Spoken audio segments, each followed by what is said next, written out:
My name is Michaela Rhodes, and I was 32 years old the night I finally understood that some families don't break apart in explosions. They fracture quietly, in public, with a smile.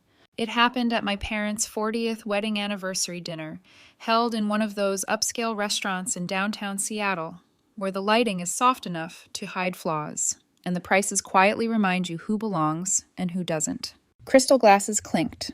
Laughter floated across white tablecloths. Servers moved like shadows between conversations. From the outside, we looked perfect. Inside, I was disappearing. I sat halfway down the long table, posture straight, hands folded neatly in my lap. I'd learned long ago how to take up as little space as possible. My older sister Brenda sat closer to the center, radiant in a tailored emerald dress, laughter ringing louder than anyone else's. She always sat near my parents. Always. As relatives leaned toward her, their admiration poured freely. "Senior marketing coordinator already?" my cousin Lauren said, eyes wide. "You're just incredible," someone else added. "I always said you had the business instinct," my mother chimed in proudly. My father nodded beside her, chest puffed out, as if Brenda's success were stitched directly into his own. I pushed my salmon around my plate, appetite gone. No one asked about my work. No one ever did. I was used to that. Still, tonight felt different, heavier, like something was waiting. I'd recently been promoted to senior financial analyst at a major investment firm. I managed corporate portfolios worth millions. I helped companies avoid bankruptcy for a living. But at this table, none of that existed. Brenda was the conversation. At one point, I cleared my throat. "I've been reviewing the boutique's cash flow," I said carefully. "There's a serious overstock issue. If you restructure inventory and renegotiate supplier terms, you could save around $40,000 a year." I'd spent weeks on the analysis, nights, weekends. Brenda turned slowly, one eyebrow arching. "That's cute," she said lightly. "But business isn't just spreadsheets, Michaela, it's creativity." A few awkward chuckles followed. My mother waved her hand. "Let's not bore everyone with numbers." My father didn't even look at me. Something inside my chest tightened. I tried once more, quieter now. I could handle the negotiations. It would stabilize things long term. Brenda laughed, sharp, polished. "Maybe focus on your own career." That familiar burn crept up my neck, the one I'd felt my entire life. I fell silent. Then my father stood. He raised his glass, smiling broadly. "To 40 years of marriage," he said. "To family, and to our greatest pride." His eyes lingered lovingly on Brenda. Then they shifted, straight to me. "And honestly," he continued, voice clear enough to cut through the room, "we wish Brenda was our only child." The silence was immediate, total, brutal. 20 faces turned toward me. I didn't cry, I didn't gasp, I didn't move. Brenda smirked. My mother said nothing. In that moment, something cold settled in my chest. Not pain, not shock, but certainty. I pushed my chair back. The scrape echoed loudly. "Congratulations on 40 years," I said evenly. I picked up my clutch and walked out. My heels struck the floor in steady rhythm as I passed stunned relatives, untouched champagne, a family that had just erased me in public. Outside, the cool Seattle air hit my face. I didn't look back. They had made their wish, and I had finally decided to let them live with it. I didn't drive home after the dinner. I drove until the city blurred into dark stretches of highway, until the anger in my chest settled into something quieter, sharper. By the time I parked outside my apartment overlooking Puget Sound, my hands were steady. That scared me more than if I'd been shaking, because calm meant the decision had already been made. Growing up in Seattle, I learned early how to be invisible. My parents, Richard and Susan, never said it outright when we were kids, but they didn't need to. Their affection had a clear direction, and it never wavered. Brenda. She was older by 3 years, prettier in the way adults like to comment on, effortlessly charming. The kind of child teachers adored and neighbors remembered. Every achievement of hers was treated like a miracle. Every mistake excused as stress, pressure, talent misunderstood. I was reliable. That was my role. I remember being 13, standing in my middle school gym holding a regional science fair trophy. First place. I'd worked on that project for months, testing variables, rewriting hypotheses, practicing my explanation until I could say it in my sleep. My parents didn't come. They were at Brenda's piano recital, a piece she'd been practicing for 3 weeks. When I walked into the house, trophy clutched in my hands, my mother glanced up briefly from her magazine. That's nice, Michaela, she said. Did you hear your sister play? She was magnificent. That word magnificent became a pattern. Dinner conversations revolved around Brenda's accomplishments, her internships, her promotions, her vision. If I tried to add anything, my mother would raise her hand slightly, a subtle signal. Let Brenda finish. So I learned to swallow my words along with my food. By the time we were adults, the dynamic had calcified into something permanent. Brenda worked in marketing, respectable, visible, impressive to people who didn't understand what went on behind the scenes. I went into finance, numbers heavy, quiet work that didn't photograph well at family gatherings. But numbers don't lie. My parents' boutique, their pride, their dream, was bleeding money when I was 26. Poor inventory choices, missed tax payments, vendor contracts that would have made any accountant wince. They were weeks away from shutting their doors the first time they called me in a panic. I helped because I was their daughter. That was the excuse I used. Every month for 6 years, I transferred $750 from my savings account to theirs, without fail, rain or shine, bonus month or lean one. I cut back on vacations, delayed buying a condo, skipped things I wanted because they needed me. I told myself it was temporary. It never was. On top of the money, I gave them my expertise for free. Evenings spent hunched over spreadsheets. Weekends renegotiating vendor payment terms. Late nights untangling tax messes that could have resulted in IRS penalties, or worse. Once, I spent 3 straight weeks resolving a payroll tax error that would have triggered an audit. When I finally told my parents it was fixed, my mother barely looked up from her phone. "Oh, wonderful," she said. "By the way, Brenda's planning a summer clearance sale. Isn't that exciting?" No thank you, no relief, no acknowledgement. They'd call Brenda afterward to gush about her creative ideas. Mannequins posed differently, sales on Thursdays instead of Fridays, half-baked suggestions presented like revelations. Meanwhile, the actual reason their boutique stayed afloat, my work, went unnamed. It wasn't subtle, it was systematic. One evening, I suggested implementing modern accounting software. They dismissed it immediately. Too complicated, too expensive. 6 months later, Brenda casually mentioned the same software in passing. Suddenly, it was brilliant. I started to understand something then, though I didn't want to admit it. They didn't value me. They valued my usefulness. Every time I sent that $750, my jaw clenched. I thought about the vacations I wasn't taking, the life I kept postponing, but I kept sending it anyway, fueled by obligation and a quiet, foolish hope that this time they'd see me. They never did. Brenda leaned into the favoritism like it was her birthright. At a family barbecue when I was 25, she laughed and said, "Michaela's the backup kid, in case I ever fail." My mother laughed. My father didn't correct her. That was the moment something cracked, but I still didn't stop. Because stopping felt like abandonment, and I'd been taught that being needed was the closest thing to being loved. The anniversary dinner wasn't an isolated cruelty. It was a culmination. Years of dismissal distilled into one sentence.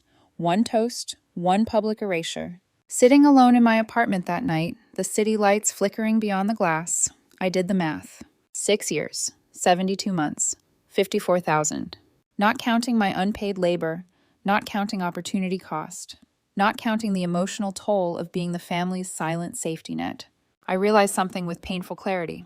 They had never respected me, and they never would. I picked up my phone and opened the family group chat, the one that existed solely so they could reach me when something went wrong. My fingers hovered for a moment. Then I typed, "I'm done helping with the boutique. No more money, no more financial advice. You're on your own." I stared at the screen. Hit send. The message landed quietly. The fallout wouldn't. And for the first time in my life, I didn't feel guilt. I felt relief. The first voicemail came 3 minutes after I hit send. I watched my phone light up on my coffee table like it was something alive, buzzing, pulsing, demanding my attention. "Dad." I didn't pick up. It went to voicemail. Then came the second call. Then my mother. Then Brenda. My screen filled with their names in rotation, like a slot machine that only paid out panic. I sat on my couch, still in the same dress. From the anniversary dinner, heels kicked off, feet tucked under me. The apartment was quiet except for the faint hum of the refrigerator and the distant city noise drifting in through the window. My hands weren't shaking. That was the part that felt unreal. I'd always imagined that standing up to them would feel like a dramatic moment. Tears. trembling, some heroic speech. But what I felt was colder, cleaner, like someone had finally snapped a chain. When Dad called again, I let it ring out. He left another voicemail, voice clipped, controlled. "Michaela, call me back, now. We need to discuss what you just sent." As if my message had been a scheduling conflict. As if he hadn't stood in front of our entire family and wished I didn't exist. My mother's first text came 5 minutes later. "Susan, what is this about? You're being dramatic. Call me right now." Brenda followed with one word. "Brenda, seriously?"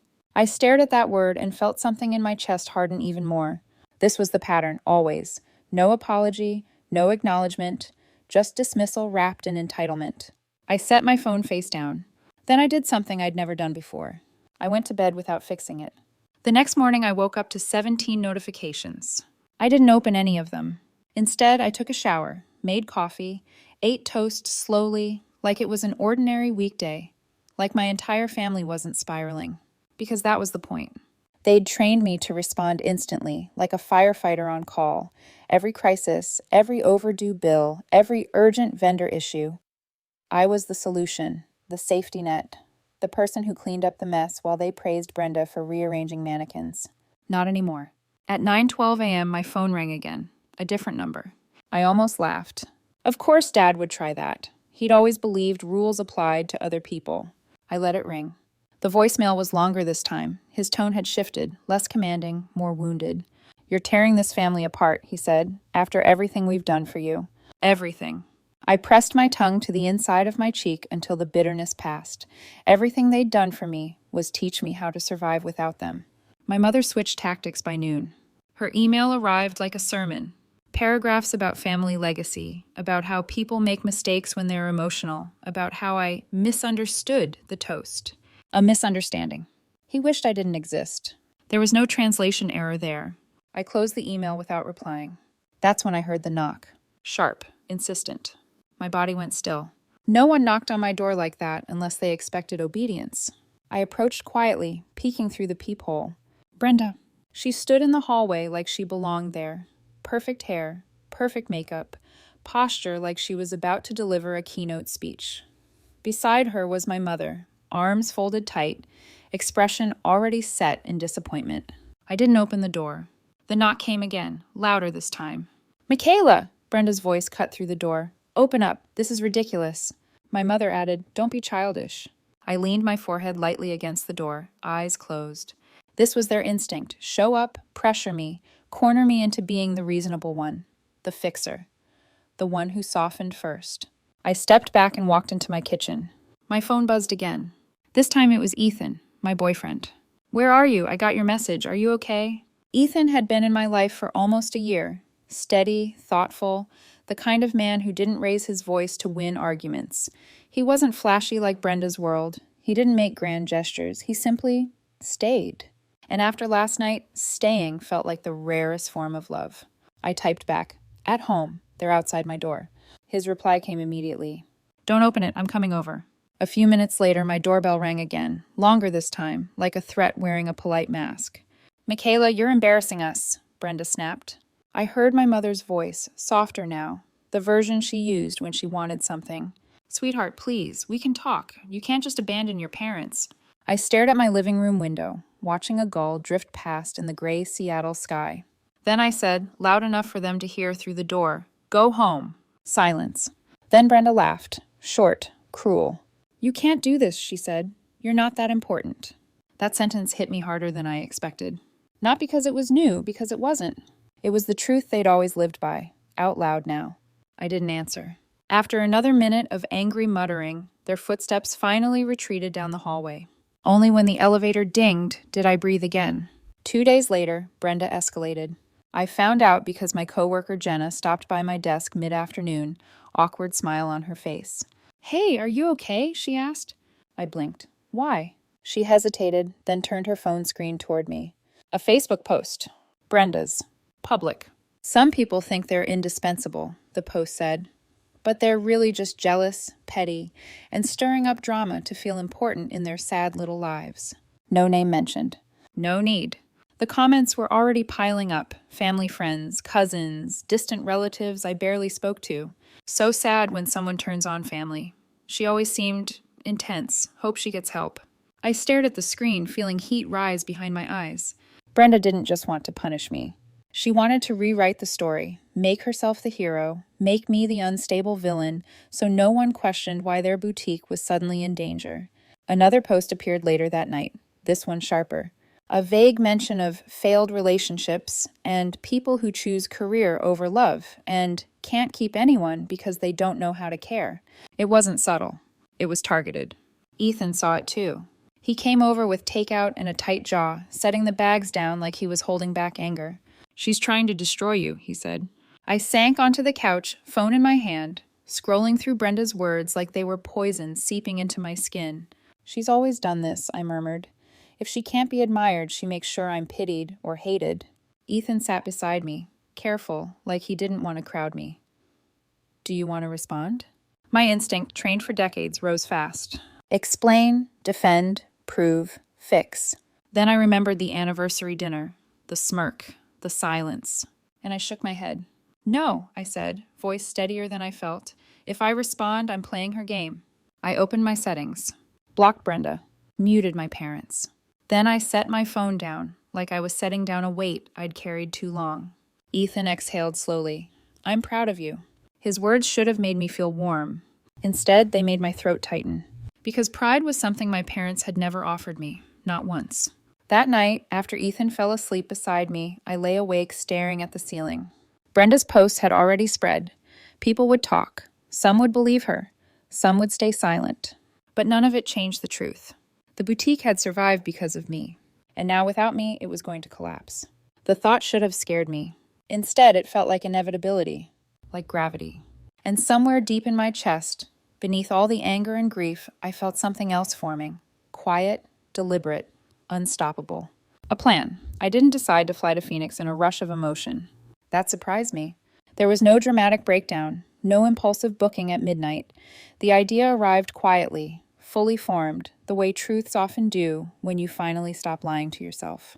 If anyone in my family had ever seen the whole picture, without distortion, without favoritism, it was Grandpa Walter. He wasn't warm in the performative way my parents pretended to be. He was precise, observant, a man who believed patterns mattered more than excuses. When I was a child, he used to watch us at family gatherings, his sharp eyes missing nothing. I used to think he was distant. Now I understood he was simply paying attention. By the time I boarded the plane 2 days later, my parents had left 11 voicemails. Brenda had posted twice more. I hadn't listened to a single message. The flight from Seattle to Phoenix was just under 3 hours, long enough for the anger to fade into focus. I didn't rehearse what I would say. I didn't need to. The truth had been rehearsing itself inside me for years. When the plane descended into the dry Arizona heat, the sky stretched wide and cloudless, a stark contrast to Seattle's gray. I rented a car and drove to Grandpa's ranch-style house on the outskirts of the city, my chest tightening with each mile. He was waiting on the porch when I pulled up. Same posture, same steady presence. His hair was thinner now, his face more lined, but his eyes were exactly the same, sharp, assessing, unclouded by sentiment. "You look like you're carrying something heavy," he said as I stepped out of the car. That was it. That was all it took. I crossed the distance and hugged him, pressing my face briefly into his shoulder, the weight of the past week settling fully for the first time. Inside, we sat at his kitchen table, the ceiling fan humming softly overhead. He poured iced tea into 2 glasses and waited. Didn't interrupt, didn't rush me, just waited. So I told him everything. The anniversary dinner, my father's toast, Brenda's smirk, my mother's silence. I described it exactly as it happened, the clinking glasses, the way the room froze, the heat on my face as 20 people watched to see if I'd break. Grandpa's jaw tightened. "They said that?" he asked slowly, in front of everyone. I nodded. Then I went further back. I talked about childhood, the science fair, the piano recital, the years of being the afterthought, the reliable one, the daughter who never caused trouble and therefore never needed praise. Then the boutique. The numbers spilled out easily because they were facts. $750 a month, 6 years, $54,000. Unpaid consulting, late nights, tax disasters quietly resolved before they exploded. I showed him the spreadsheets I'd kept, the bank transfers, the emails offering help they'd ignored. And finally, I handed him my phone. Brenda's Facebook posts. The lies, the implications, the slow, deliberate smear of my reputation. Grandpa scrolled in silence, his expression darkening with every swipe. When he set the phone down, his hand stayed there for a long moment, fingers spread flat on the table. "That's not family," he said finally. "That's exploitation." I felt my throat tighten, not with sadness, but with relief, because he saw it. He stood up and began pacing, slow and deliberate, like he was lining up thoughts instead of emotions. "I thought," he said carefully, "that over time they'd correct themselves, that fairness would eventually assert itself." He stopped and looked directly at me. "I was wrong." I didn't respond. I didn't need to. "I'm changing my will," he said. The words landed heavily between us. I blinked. "Grandpa, I'm not here for—" "I know why you're here," he interrupted gently. "And it's not for money, but consequences matter." He sat back down, voice firm now. "Your parents and your sister don't deserve a safety net they've spent decades cutting holes into." He reached for the phone and made a call. Within 2 hours, his attorney arrived, a composed woman in a tailored suit who spoke efficiently, precisely. I sat quietly as Grandpa laid everything out. No hesitation, no ambiguity. My father, my mother, Brenda, removed. The properties, the investments, the accounts, all reassigned. A portion allocated to a veterans charity Grandpa had supported for years, the rest to me. "You've earned this," he said, meeting my eyes, "not because of what you gave them, but because of who you are." Something in my chest cracked, not painfully, but cleanly. For the first time in my life, someone in my family valued me without condition. After the attorney left, Grandpa asked about the boutique again, about how dependent they truly were. I didn't sugarcoat it. "They won't last without help," I said. "There are audits they don't even know are coming." He nodded once, then let them face it. There was no cruelty in his voice, just clarity. I flew back to Seattle the next morning. Lighter. Not because I'd won something, but because the truth was finally anchored somewhere solid. Back home, the chaos continued without me. More emails, more voicemails, one message from my mother that read, "Please, we need to talk." I deleted it. That afternoon, I met my best friend Amber at a coffee shop near Pike Place Market. She listened quietly as I told her everything. The dinner, the posts, the trip, Grandpa's decision. When I finished, she stirred her latte and said simply, "They've been using you forever." No excuses, no platitudes. Just truth. "Focus on yourself now," she added. "Let them deal with the mess they made." As I walked home afterward, the city felt different. Not warmer, not kinder, just clearer. Because while my family was unraveling behind me, something in my life had finally aligned. The safety net was gone, and so was the lie that I needed it. The boutique didn't collapse all at once. It unraveled the way poorly stitched fabric does, quietly at first, then all at once when the tension became too much to hold. I didn't hear about it from my parents. They never called to say they were in trouble, never admitted they'd lost control. Pride kept their mouths shut long after reality had already made its decision. I found out through Trevor, my cousin, the same one who'd watched my father humiliate me at the anniversary dinner without saying a word. His text came late one evening. "Hey, just thought you should know. The boutique closed today." I stared at the message for a long moment. No surge of triumph, no gloating satisfaction. Just a slow, heavy exhale. It had begun. Without my monthly $750, the cracks they'd been hiding widened fast. Bills that had been hovering just above water slipped under. Vendors stopped answering calls. Inventory shipments stalled, then stopped altogether. The first domino to fall was payroll. Employees went unpaid for 2 weeks, then 3. One of them reported the issue. Another quit publicly, posting about it online. The story didn't go viral, but it didn't need to. In retail, word spreads faster than advertising ever could. Then came the audit. An IRS letter arrived addressed to the boutique. Years of sloppy bookkeeping, mistakes I'd quietly corrected before they triggered consequences, were suddenly front and center. Late filings, incorrect classifications, missing documentation. The penalties stacked quickly. Nearly $75,000 in fines. My parents panicked. Dad tried charm first, calling agents, offering explanations, promises, vague assurances. It didn't work. Federal auditors don't negotiate with nostalgia. Mom attempted liquidation. Massive discounts, clearance racks overflowing, signs plastered on the windows like desperate confessions.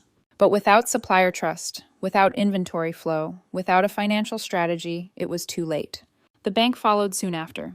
They'd taken out a second mortgage years ago, something I'd warned them against repeatedly. At the time, they'd brushed me off. Brenda had insisted the boutique was on the brink of expansion, that profits were about to explode. They never did. The foreclosure notice arrived less than 2 months after the boutique shut its doors. Their house, the one I'd grown up in, the one they'd used as collateral while insisting everything was fine, was seized. They moved into a cramped 2-bedroom apartment on the edge of the city. Their belongings were boxed and shoved into a storage unit they could barely afford. I didn't see any of it firsthand. I heard it through whispers. Family gatherings shifted. Invitations stopped coming, for them. Cousins who'd once nodded along with Brenda's narratives began asking questions. And answers emerged. Screenshots circulated. My bank transfers, my emails, my spreadsheets. The truth didn't explode. It seeped. One afternoon, a post appeared in a family group chat I hadn't left, but had muted. It was from Lauren. She shared a screenshot of my monthly transfers, 6 years' worth.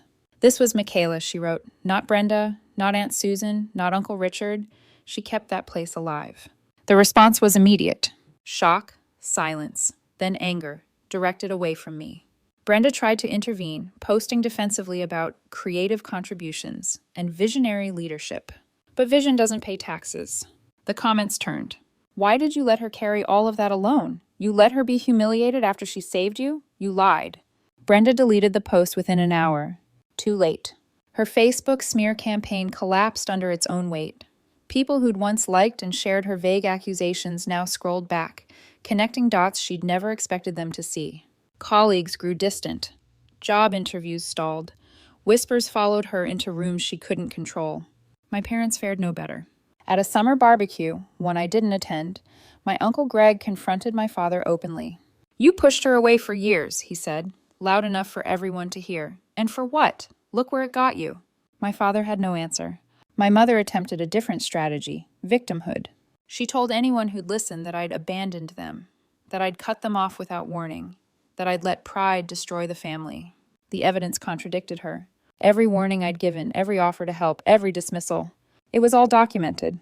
The social exile was swift. Phone calls went unanswered. Invitations dried up. The family that had once applauded my parents at that anniversary dinner now avoided eye contact. The boutique, once their identity, sat boarded up on Capitol Hill, a visible reminder of their failure. I passed it once by accident. The windows were papered over. The sign faded. The place looked smaller than I remembered. I didn't stop. I didn't need to. Grandpa Walter stayed silent through it all. When news reached him, through a mutual friend, that the boutique had collapsed, he didn't call my parents, didn't soften, didn't reconsider. Instead, I received a letter. Handwritten, precise. It's finalized, he wrote. The will is locked in. The properties are yours, with the charitable portion allocated as discussed. They won't receive anything. He signed his name firmly at the bottom. My mother tried to contact him after that. She begged for a meeting. He refused. When she called again, he answered once, just long enough to say, "You made your choices." Then he hung up. Brenda attempted to reach him next. He blocked her number. My father never called. Whether out of pride or shame, I didn't know, and I didn't care. My life, meanwhile, moved forward. Quietly, steadily. Work was thriving. A biotech startup I'd consulted for offered me a long-term contract, trusting my instincts without question. No dismissals, no smirks, no interruptions. Ethan stayed. Through the chaos, the rumors, the fallout, he stayed. One evening, we sat on my balcony overlooking the water, the city lights reflecting across the sound. "Do you regret it?" he asked gently. I considered the question honestly. The little girl with the science fair trophy, the woman balancing books at midnight, the daughter erased at a dinner table. "No," I said, "I regret waiting so long." He reached for my hand, not possessively, not urgently, just there. And for the first time, I understood something I'd missed my entire life. Love doesn't demand self-erasure. It doesn't ask you to disappear so others can shine. As my family's carefully constructed world collapsed behind me, mine didn't rise dramatically. It stabilized, which I realized was far more powerful. Because when the safety net disappeared, the truth surfaced. And nothing exposes people faster than losing the person who quietly held everything together. By the time autumn settled over Seattle, everything that could fall apart already had. There was no final explosion, no dramatic confrontation where my parents showed up at my door, sobbing, begging, apologizing. Life isn't that generous, or that neat. What remained was quieter, heavier, and irreversible. I heard updates the way you hear about former coworkers, indirectly, without emotional charge. Dad was working 2 part-time jobs, one unloading trucks early in the morning, another cleaning offices at night.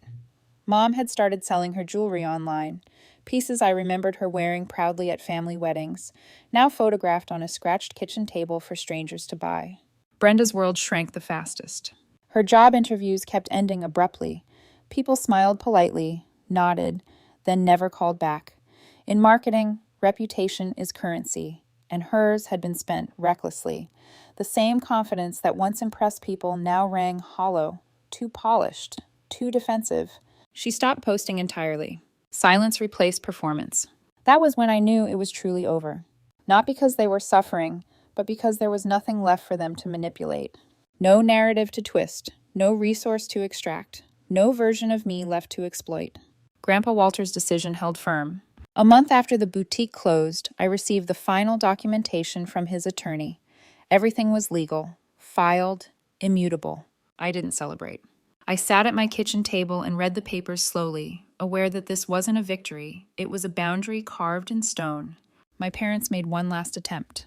An email from my mother arrived late one night. Subject line simple, please. I opened it. It was long, emotional, careful in the way people are when they think vulnerability might still be a bargaining chip.